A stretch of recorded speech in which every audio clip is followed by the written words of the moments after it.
How I move from 52 to 98 in science में बहुत ज़्यादा मैच्ड अप। इसमें बहुत सारा डाटा है, इनकी एनसीईआरटी उसमें मेरे को बिल्कुल एकदम दिमाग से बाहर ही जाता था। मैंने डिसाइड करा था जितना हो सके ना उतना पहले पॉलिटिकल साइंस का 3rd ऑफ दिसंबर से 31st ऑफ दिसंबर तक। Hey everyone, this is Kanishka. So in this video, I'm gonna share you how I managed to score 98 in political science, and I will also tell you what I did to score this much marks in just 1 month and how I moved from 52 to 98 in 1 month. So let's तो देखो, I know political science में बहुत सारा data है and मुझे पता है कि उसे याद करने में बहुत दिमाग खराब होता है। स्पेशली जो बुक वन है ना, उसमें तो मेरे को बिल्कुल समझ नहीं आता था। जो बुक वन की एनसीईआरटी है उसमें मेरे को बिल्कुल एकदम दिमाग से बाहर ही जाता था।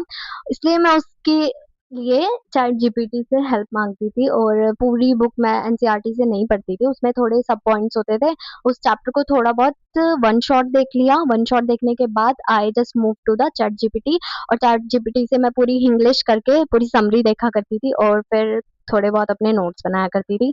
अब पूरे साल तो नहीं बनाया, अब थोड़ी बहुत हेल्प मैंने स्क्राइब से ली थी। मैंने आपको वेबसाइट बता दी है और ये मेरे लिए बहुत हेल्पफुल रही थी।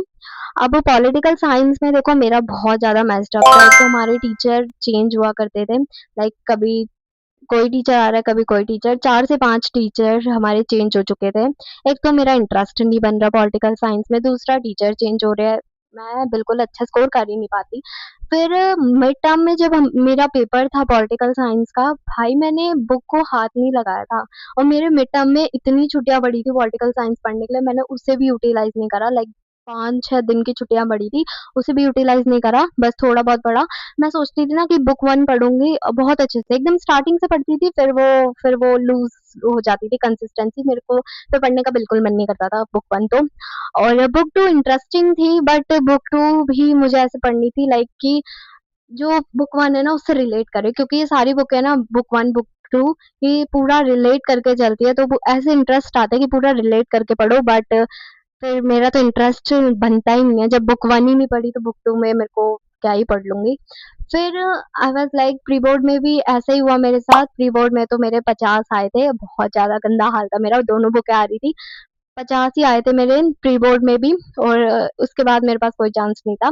फिर बोर्ड के लिए मूव, फिर घर पे आके मैंने डिसाइड करा था जितना हो सके ना उतना पहले पॉलिटिकल साइंस का सिलेबस कंप्लीट करना है, क्योंकि इसमें नंबर सबसे ज़्यादा कटेंगे मेरे। क्योंकि हिस्ट्री तो कैसे ना कैसे करके कर ही लूँगी, इंटरेस्ट है उसमें। पॉलिटिकल साइंस में तो बिल्कुल इंटरेस्ट नहीं है और बिल्कुल इंटरेस्ट नहीं है, तो इसमें तो स्कोर गंदा हो सकता है। तो 23rd ऑफ दिसंबर से 31st ऑफ दिसंबर तक आई डिसाइडेड कि मैं पॉलिटिकल साइंस का सिलेबस कंप्लीट करूँगी प्लस रिवीजन भी करूँगी। तो 31st ऑफ दिसंबर तक मैंने सारा पॉलिटिकल साइंस का, सारा तो नहीं बट लास्ट की बुक 2 के 2-3 चैप्टर छूट गए थे, वो मैंने जनवरी में ही कवर करे थे। मतलब इतना भी हार्ड नहीं था उसे करना।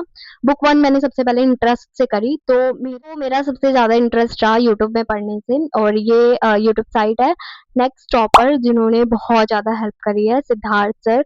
उनकी अगर तुम मैराथन देखोगे ना बुक 1 और बुक 2 की, तो तुम्हें बहुत अच्छे से क्लैरिटी हो जाएगी पूरे चैप्टर की। मैंने उनकी पूरी वीडियो देखी और मेरे माइंड में वो पूरी स्टोरी टेलिंग, जहाँ मुझे बिल्कुल समझ नहीं आ रही थी ना बुक 1 और बुक 2, वो मुझे उनकी मैराथन देखने के बाद बहुत ज़्यादा हेल्प मिली। And I will also suggest you कि तुम भी उनकी वीडियो देख सकते हो। अगर अभी से देखना चाहते हो तो देख सकते हो, और पहले तो अपनी क्लास पे फोकस रखना और उसके बाद इफ़ यू वांट तुम यूट्यूब से भी हेल्प ले सकते हो, ठीक है? और यूट्यूब से मैंने उनकी वीडियो देखी थी एंड लिटरली बहुत अच्छे से एक्सप्लेन करा है। तुम भी देखोगे ना सिद्धार्थ सर नेक्स्ट टॉपर, उनके बाद मैंने अपने खुद के नोट्स बनाने स्टार्ट करे। मैं आपको अपने नोट्स दिखाती हूँ। तो ऐसे बनाए थे मैंने अपने नोट्स। ये चैप्टर 1 है डेमोक्रेसी वाला, ये फर्स्ट मंथ, एक ही मंथ में मैंने ये सारा कवर करा था अपना नोट्स, ओके। तो लास्ट टाइम में ऐसे छोटे छोटे डिवीजन करके, ये राइटिंग थोड़ी अजीब लग सकती है बट लास्ट टाइम में इन्होंने बहुत ज़्यादा हेल्प करी है। ऐसे शॉर्ट नोट्स बना के मैंने पूरी समरी, पहले तो मैंने उनकी वीडियो देखी, वीडियो देखने के बाद फिर समरी क्रिएट करी, फिर ये चैट जीपीटी से थोड़ी हेल्प ली और थोड़े उनके नोट्स करे सिद्धार्थ सर के, और फिर ऐसे मैंने अपने खुद के नोट्स बनाए। तो इसमें मेरे को बहुत ज़्यादा हेल्प मिली है, बहुत ज़्यादा। मैं भी आपको सजेस्ट करूँगी कि हो सके तो ऐसे नोट्स बना लेना। और जितना ना एक एक पेज पे बनाओगे ना तो तुम्हारा उतना ही ऐसा रहेगा कि तुम्हारा इंटरेस्ट है उसको ये पढ़ने में, क्योंकि बार-बार फिर स्प्लिट करना पेज को, एक ही उसमें लिखे रहेंगे शॉर्ट नोट्स ऐसे करके तो ये बहुत ज़्यादा हेल्पफुल रहता है।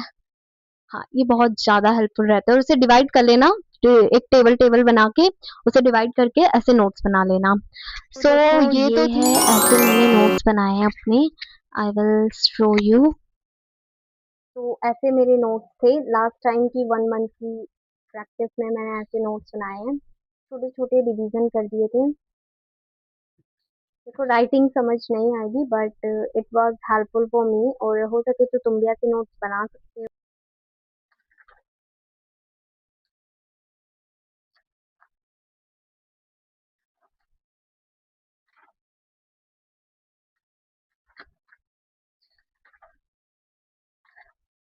ये सारे मेरे नोट्स थे। तो थी मैंने क्या करा पूरे मंथ, पूरे ईयर में अपना प्रोक्रास्टिनेशन करा, और उसके बाद एक मंथ में अच्छे से स्ट्रैटेजी बना के पूरे टाइम को यूटिलाइज करा। देखो तुम्हारे पास बहुत टाइम है, अभी भी बोलती हूँ।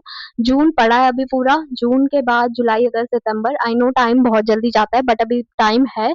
जितना हो सके उतना यूटिलाइज करो, और फिर I will tell you what strategies you should follow. Political science के लिए सबसे पहले तुम्हें क्या करना है, अपना सिलेबस लिख लो। अपना सिलेबस लिख लो और वेटेज लिखना मत भूलना। सारा सिलेबस लिखो, उसमें वेटेज लिखो। बुक 1 के देखो 6 मार्क्स के सारे चैप्टर है, तो वो भी लिख लेना। आई थिंक 6 मार्क्स के ही है। और बुक 2 के भी 6 8 मार्क्स के, लास्ट चैप्टर 8 मार्क्स का है, इतना तो मुझे पता है। लास्ट चैप्टर जो है 8 मार्क्स का है। पहले वेटेज लिख लो, कौन से चैप्टर कौन से उससे आ रहे हैं। Do smart work, okay. And second, focus on your subject teacher. जो क्लास में पढ़ाया जा रहा है उसे फोकस होके पढ़ो। ये नहीं कि तुम्हारा माइंड डिस्ट्रैक्ट है, जो टीचर पढ़ा रहे हैं उससे पूरी तरीके से डिस्ट्रैक्टेड हो। ऐसे मत करना। जो क्लास में पढ़ाया जा रहा है, हमारे तो अल्टरनेटिव चेंज होते रहते थे तो मेरा इतना वो नहीं था। बट आपके अगर पढ़ा रहे हैं और एग्जाम्पल्स भी दे रहे हैं तो आप प्लीज उस पर ध्यान दो, ठीक है। थर्ड चीज, मेक योर ऑन नोट्स। देखो मेरे पास लास्ट मंथ की स्ट्रैटेजी थी, मेरे पास एक साइट भी थी स्क्राइब, पास 1 मंथ था। मैंने तब भी अपने नोट्स बनाए थे, थोड़ी बहुत हेल्प स्क्राइब ले ली थी, स्क्राइब वेबसाइट की ले ली थी, एंड थोड़े जो सिद्धार्थ सर पढ़ा रहे थे उसको नोट डाउन करा था और ऐसे नोट्स बनाए थे। और तुम भी ऐसे ही कर लेना, ठीक है। अपने खुद के नोट्स बनाना जो तुम्हें समझ आ सके। अगर दूसरी भी हेल्प लेनी है तो वो भी कर सकते हो तुम, ठीक है। उसके बाद रिवीजन। देखो रिवीजन तो तुम हर एक सब्जेक्ट की जितनी बार करोगे ना उतनी बार तुम्हारे लिए बहुत ज्यादा इंपॉर्टेंट है। जितना हो सके उतनी रिवीजन करो, एनसीईआरटी पढ़ो, एनसीईआरटी के बाद रिवीजन करो, बहुत जरूरी है, ठीक है। उसके बाद YouTube channel Siddharth sir, one and only, मिले तो वही थे, और आई थिंक तुम देख सकते हो, मेरे को तो वही बेस्ट लगे अभी तक। और सेकंड, ट्विन ब्रदर्स, उनके जो फसना पक्का है सीरीज, वो बहुत ज़्यादा इम्पोर्टेंट है, सिर्फ पॉलिटिकल साइंस के लिए नहीं, हिस्ट्री और ज्योग्राफी तीनों चारों सब्जेक्ट के लिए है, ठीक है। बहुत ज़्यादा इम्पोर्टेंट है पॉलिटिकल साइंस के लिए। और उन्होंने फसना पक्का सीरीज के एमसीक्यूज भी बनाए हैं, साथ ही साथ इतने इंपॉर्टेंट क्वेश्चंस भी बनाए जो तुम्हारे टेस्ट होगा, मिड टर्म होगा, उसमें पढ़ के जाना, एंड लिटरली उसमें से बहुत सारे क्वेश्चन आते हैं, तो करके जाना, ओके। फिर अब बताती हूँ मार्क्स कहाँ कटते हैं। देखो मेरे मार्क्स मुझे पता है, 2 मार्क्स मेरे कहाँ कटे हैं। एक असर्शन और रीजन में कटा है, और दूसरा कुछ एमसीक्यू था, 3 4 फोर्थ या थर्ड क्वेश्चन का था, उसमें मेरे मार्क्स कटे हैं। 2 मार्क्स मेरे एमसीक्यू में ही कटे हैं। और रिटर्न एग्जाम में मेरे कभी, मतलब कभी तो नहीं बोलूंगी, इसमें मार्क्स नहीं कटे, क्योंकि मैंने जो प्रेजेंटेशन करी थी ना वो बहुत अच्छी थी। मेरी जो नोटबुक थी, मेरे पास अभी है नहीं, जो मेरी बोर्ड्स की नोटबुक थी उसमें मैंने बहुत अच्छी प्रेजेंटेशन करी थी, जिसमें जिसकी वजह से मुझे 98 स्कोर हुए। मैंने पहले प्रेजेंटेशन, देखो प्रेजेंटेशन की वजह से ना तुम्हारे बहुत अच्छे नंबर आ सकते हैं। मैंने पूरा आंसर लिखा, आंसर लिखने के बाद फिर बहुत अच्छे से मैंने उसको टेबल में शो करा, टेबल में, ठीक है, टेबल में शो करा, और इतनी अच्छे से प्रेजेंटेशन करी थी, टीचर भी कह रहे होंगे बहुत बढ़िया। और प्रेजेंटेशन अच्छी रखना, मार्क्स उसमें बहुत मिलते हैं। और प्रेजेंटेशन के वही है कि तुम अच्छे से जितना हो सके करना। 3 मार्क्स और 6 मार्क्स के लिए मैं एक पूरी लॉन्ग वीडियो बना दूंगी कि कैसे लिखना है, कहाँ से कैसे आंसर लिखने हैं, तो इसकी भी मैं एक पूरी वीडियो बनाऊंगी। तो प्रेजेंटेशन बहुत ज़रूरी है, और रिवीजन करते रहो, जो यूट्यूब चैनल बताया और आपको जो अच्छे लगे आप उनसे पढ़ना, ओके। और जितना हो सके उतनी रिवीजन करो, एनसीईआरटी पढ़ो और बुक 1 को सीरियस ले लो। मैंने नहीं लिया था बट तुम ले लो। और बुक 2 आसान है, बस थोड़ा फोकस चाहिए और मल्टीपल टाइम्स की रिवीजन चाहिए। सो in this video that's it. I will meet you in another video. So bye.